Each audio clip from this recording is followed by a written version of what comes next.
2022 Aston Martin Vantage F1 Edition. What a car. So I've now had this for, I believe, about 3 or 4 weeks. 3 weeks. So had a little bit of time to get used to it. I've probably put 500-ish miles on it, maybe. So this is what I picked as the replacement for my 2015 Dodge Viper. And there's a couple of reasons for that. One, the suspension.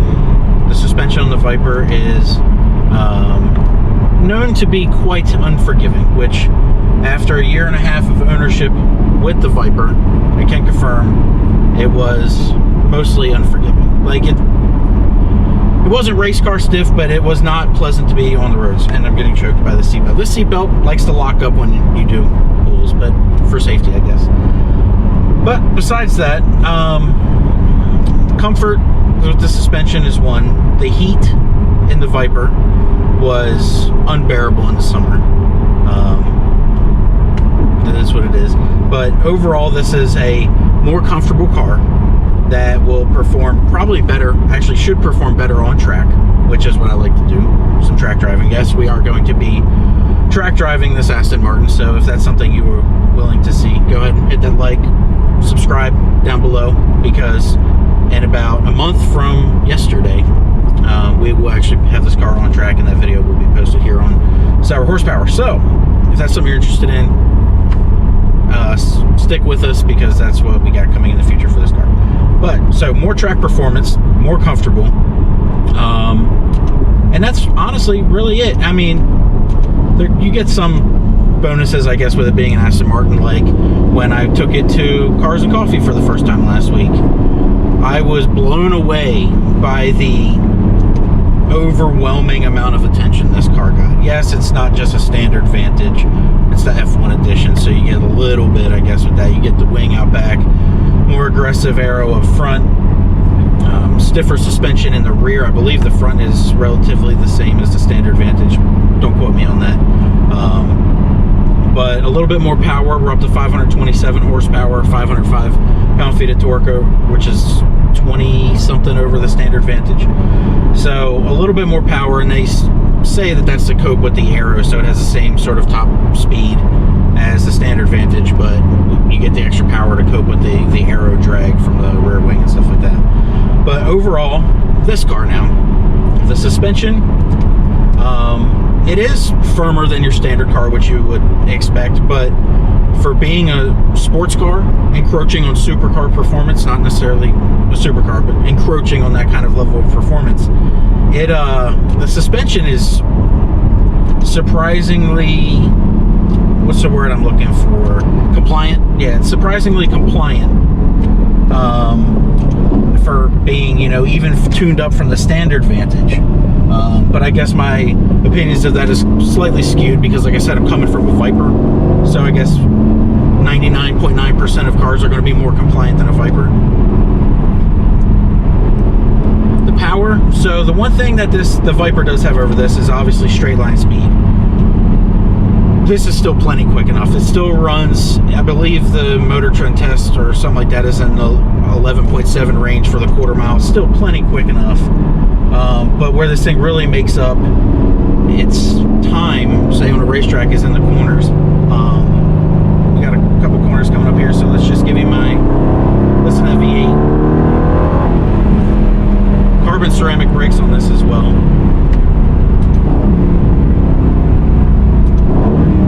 So I'm in sport mode right here, sport plus mode.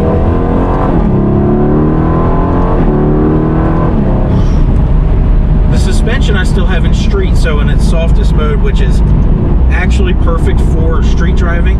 Sport plus does make it a little more firm. It's still bearable on the street. Track mode and the suspension, you cannot use it on the street. It's almost way too jittery, especially on the rear. You notice it on the rear immediately once you put the suspension in the track. Do not recommend driving that on the street. Now for the power modes, we got Sport, which is kind of the standard. Sport Plus gives you a little bit more, opens up the valves and the exhaust, which you're hearing out back. And the track mode is just even more aggressive. If you're driving in manual mode, You're not going to notice that much of a difference between Sport Plus and Track, because you're controlling the transmission. That's where most of the track tuning comes from. Throttle response in kind of any mode has been phenomenal. You don't notice any turbo lag at all, which is one of the characteristics of this AMG sourced 4-liter V8. But got another little opportunity to do a pull here. Just the V8 noise that this thing makes, it is far louder than I thought it was going to be stock. So we'll wait for this car here, and then we'll do another pull.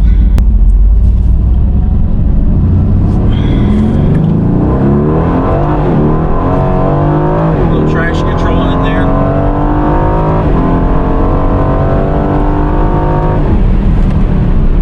What was that number? Hopefully the sound is coming through good over the GoPro. The sound in this thing is just... I'm not sure if it's like piped in through the speakers or not. Honestly, I don't care if it is, because it sounds absolutely amazing. So I did mention a little bit about the tires back there. The stock tires are Pirelli P0s. They're a special Aston Martin compound. The A6M, I believe, is the code for it. So I've taken it down a couple back roads so far, and for the most part, they're decent. We'll find out more on when we get to the track next month. But I did notice they need to have heat in them, especially on the rears. If you do not have heat in the rear tires, it's going to spin like crazy if you try and give any throttle. If you're trying to move pretty much under a quick speed without heat in the tires, they will spin. The traction control is kind of aggressive in this car. I believe there is like 2 stages, so you can put it on like a track setting, and then there's like a full off as well. Let me just go ahead and verify that. Nope. Okay, never mind, ignore what I just said. It's just one mode, full off, ESP off. So yeah, there's that. Probably gonna have to use that actually on track, because like I said, even here on the road, if you try and second gear, sometimes third gear, really pushing it coming out of a corner, the traction control really fights back. But I mean, it's safe for the road, so I don't really notice it too much if you're just doing spirited driving. But if you're trying to really, you know, get the most out of the car, the traction control will intervene. Now, a lot of people talk about the interior on this car. Honestly, I barely ever even look at this screen.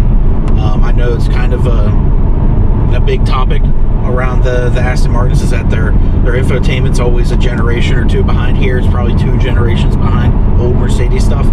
Honestly, I could care less. I never look at it. The only time I look at it is when I'm using the parking cameras, which on the F1 edition does come standard with 360-degree surround cam parking.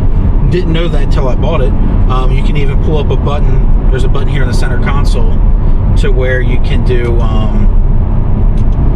you can pull up the front camera when you're like pulling up to park, so that way you don't hit that front chin splitter on a parking bump. So one thing I haven't talked about yet is the seats.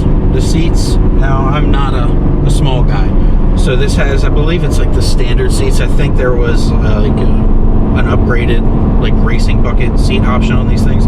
This has the standard comfort seats. They're good enough for me. If you're a little bit heavier guy, the standard comfort seats are plenty good enough. They provide enough bolstering. They're also very comfortable. Not to make another reference, but back to the Viper. After you get out of the Viper, say a 30-minute drive, you'd almost feel like beaten up. Like, man, I had to like work for that, in which some people enjoy that. I'm at the point in my life, I don't care about that anymore. I don't need my cars to beat me up. These seats are super comfortable. I drove it for a couple hours straight the other day, pretty much. And it was fantastic. Just got out of the car feeling fresh. We got another pull here. You ready? Second gear, 30 miles an hour. Traction control.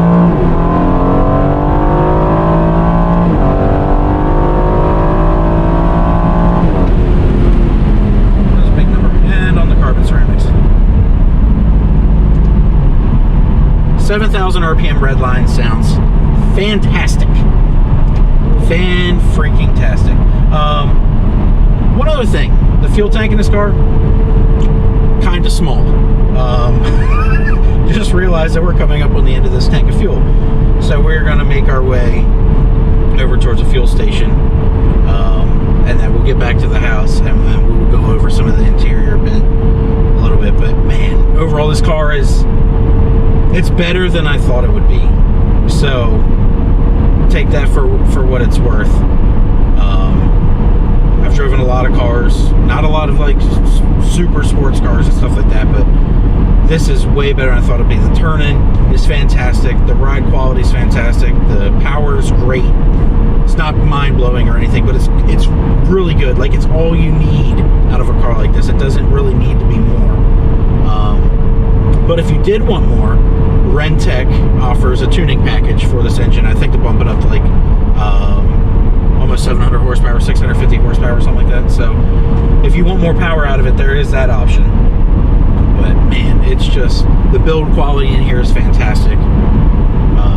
Yeah, some people complain about there being a lot of buttons and stuff like that. I don't really mind. Each one does its own option. That means I just don't have to go through the screen to actually go and find things like you do on a lot of modern cars. Because like I said earlier, I don't look at that screen. It takes me forever just to figure out how to use it. So I don't care. Just give me the buttons and then we're moving on. Honestly, that screen could disappear other than for the camera. All right, so I'm gonna go to the gas station. We'll get back to the house. We'll go over some of the interior stuff a little bit more and then do our final thoughts. All right, so inside the Aston Martin Vantage, we'll start with the dashboard here. Let's go ahead and move this camera right here so that way you can see. Right-hand screen, there's not too much information to be had in there. But as you can see here, we have the tire pressures. You can also scroll down and like set new pressures as reference values, so that way it'll tell you when, like if you want to set your reference values at like 42 psi, the standard is 39. Obviously, I got to put a little bit of air in the back right because we've been driving around, so it should be a little higher to match the others, but it's neither here nor there. So you got a tire pressure screen, a service reminder, messages, and that's kind of it for this. Let's see if I can hit that. So service due in 268 days. Not sure what that is. I'm a new Aston Martin owner here, so it is what it is, but that's kind of all you can control on this screen. There's not too much, and that is controlled by this little dial here. So as you see, it moves it up and down. Here's where you change your powertrain settings. So that is going to be this little marker here. So default is sport. You push it once and you go to sport plus. I'm not sure if you can hear, but that also opens up the exhaust valve at the back. One more press here gives you track mode.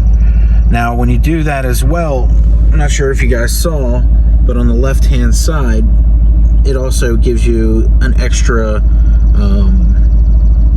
what's the word I'm looking for? Gauge. There we go. So you'll have gas at the top, I believe that's water temp. Yep, water temp. And then you'll have transmission temperature there as well. I wish you could have it in all of the modes, but I haven't found a way to make that happen. So if you guys know in the comments below, please let me know. But I wish there was a way to modify this more. The center gauge also does change as well, so you get a red outline when you're in track. You get that. That's sport, and then sport plus gives you that. Yeah, so basically all it does is it moves the numbers around, makes it more traditional style with like the sweep there, and then when you're in sport plus it puts the red line closer to the top, I guess, so that way it makes it easier to see red line when you're driving. But dashboard, pretty simple. Steering wheel, we got the Alcantara on the sides, leather on the top and bottom, a little bit of like a square design. It's actually, I found it not too bad, not too different. I gotten used to it pretty quick. Got some little bolstering here and up top. It's kind of, you know, it's not too thick of a steering wheel. It is on a little bit of the thicker side compared to most normal car steering wheels, but not bad. The paddles back here, they have a really nice feel to them. I'm not sure if I should pull them while it's parked. I'm still learning this car, but yeah, paddles, very nice feel. They are metal, very nice clicking action. I do wish this Aston Martin badge was like a little bigger. It kind of looks kind of small in the general shape of the steering wheel, but it is what it is. Your suspension control up here, so it's really nice to drive. You don't have to like mess around with the center console or anything to change your modes. It's just literally a thumb press here for your engine and trans, and then a press there for the suspension. Voice controls here for answering the phone and stuff. And then down here, you got your lighting controls with your parking brake. Your electronic parking brake is here. Now we get to the cluster that is the center console, which a lot of people like to complain about. Me personally, I think it's perfectly fine. Like I said earlier, I don't use the screen. There's not much to do in it. You have vehicle settings, 360 camera. We'll take a look at that. So, yep. It is what it is. When you're either going forward, it'll show forward, and when you're in reverse, it'll show the back camera there. Anything else to do here in the screen? Not really. You got phone, media, radio, and navigation. The navigation on here is not great. You can also access them through here.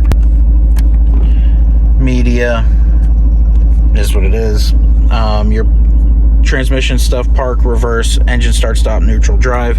You have a little F1 edition badge here. It's kind of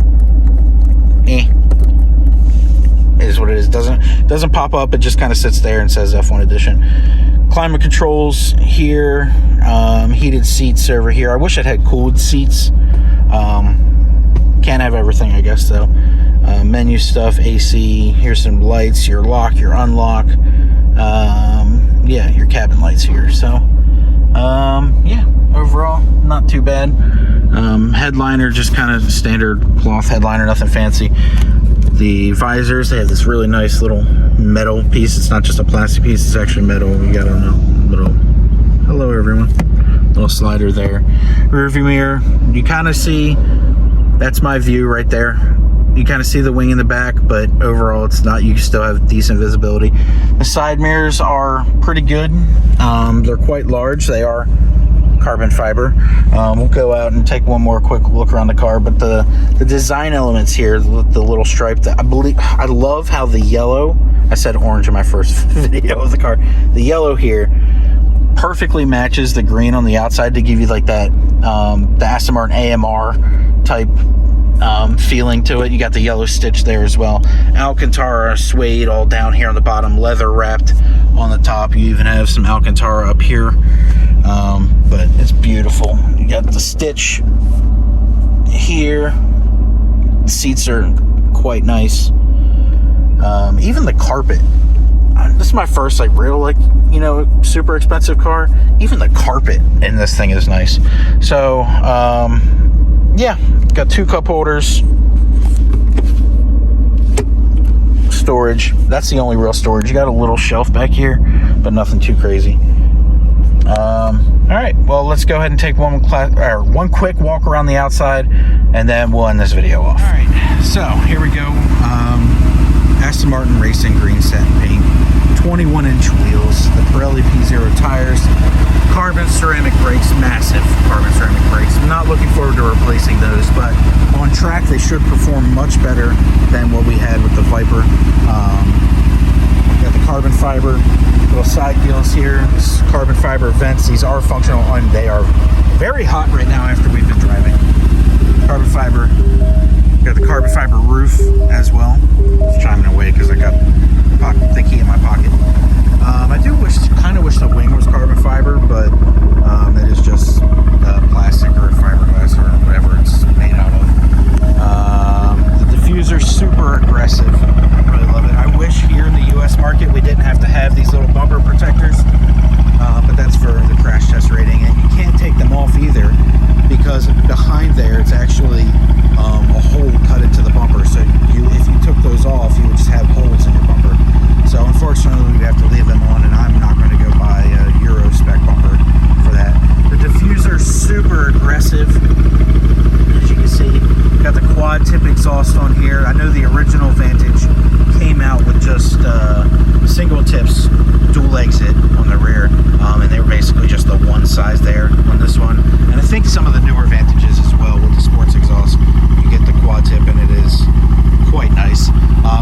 see my full exhaust video on the car, I'll go ahead and put it in the description, or just check out my channel. You have the black chrome badges back here. This is like one of my most favorite design parts. It matches beautiful against the green paint. But yeah, design-wise, I think they absolutely killed it with the Vantage. I just absolutely love this car. But that is going to be it for today's video. If you enjoyed it, give me a thumbs up. Comment below your thoughts on this car. I know there's some people that wish I still had the Viper. I had my fun with it for, like I said, for about a year and a half. Got to experience it. It was one of my dream cars growing up. But now it's time to move on to this.